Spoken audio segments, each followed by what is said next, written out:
Hi guys, welcome back with me again in this channel. On today's tutorial, I'm going to show you how you can auto-equip your gun in Abyss. If you're tired of manually clicking your harpoon every time you dive, in a game as fast-paced as Abyss, every second counts, so especially when a legendary fish is swimming away.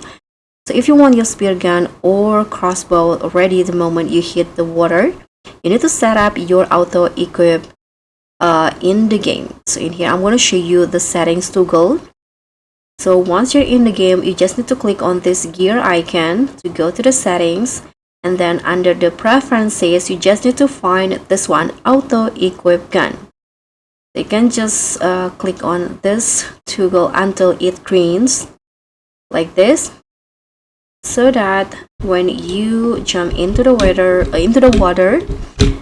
the gun will be automatically equipped like this. So guys, that's all from me. Thank you so much for watching. Don't forget to like, comment and subscribe, and also click on the thanks. Bye.